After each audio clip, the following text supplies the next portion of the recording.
everyone, I'm Tarani. In this video, I will be sharing a bit about allergic rhinitis, or maybe some people known as rustong. In this video, I will go through what is allergic rhinitis, the symptom of it, how it treated, and how to use a nasal spray properly. In this video also, I will share some simple tips for patients. Alright, let's get started. So first, what is allergic rhinitis? Basically, it's an allergic reaction that happens when your immune system overreacts to things like dust, pollen, pet fur, or more. These are called allergens. When you're exposed to these allergens, your body releases histamines, and that cause symptoms like sneezing, runny nose, itchy eyes, and so on. It's not something contagious, but it can be really annoying and affect your daily activities, especially if it's not treated properly. Alright, so how do you know if you have allergic rhinitis? The most common symptoms are things like sneezing, especially in the morning, runny or stuffy nose, itchy or watery eyes, and also one of the symptoms of allergic rhinitis is coughing or postnasal drip. Coughing usually happens because of postnasal drip, which means the mucus from your nose is dripping down to your throat, and that can cause irritation or a dry cough. Some people also feel tired or get headache because of it.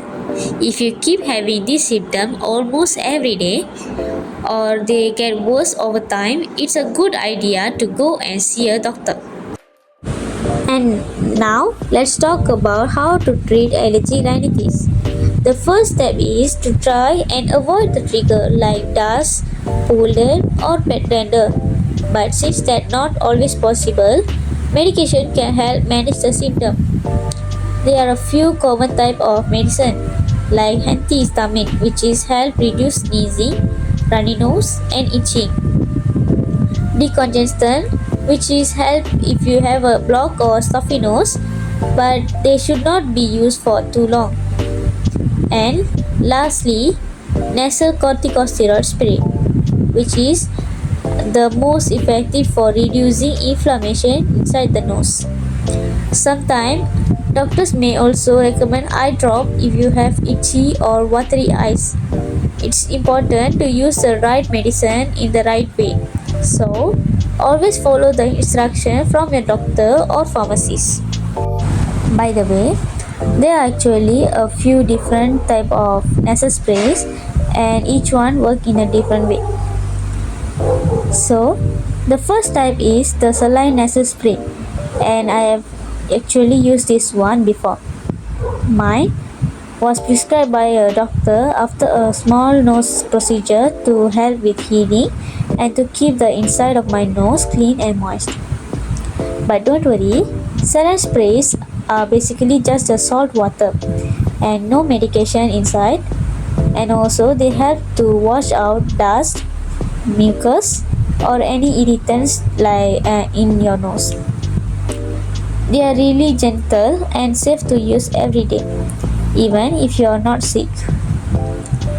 Next, decongestant spray.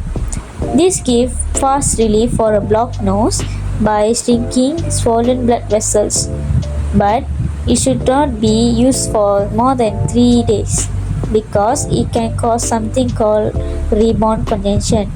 Next, antihistamine spray. This can block histamine to help reduce sneezing and runny nose. And lastly, corticosteroid spray. This one is the most effective for allergic rhinitis because it can reduce inflammation in the inside your nose and help control all the main symptoms over the time.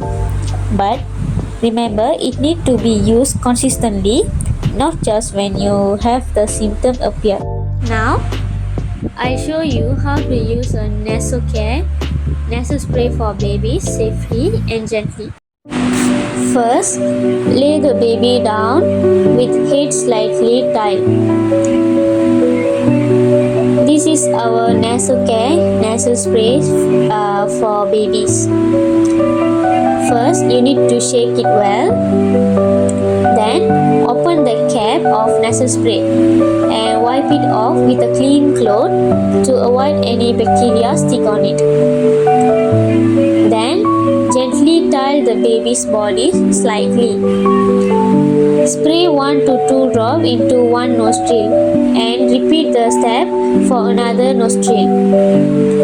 Wait a second, pat the baby's back.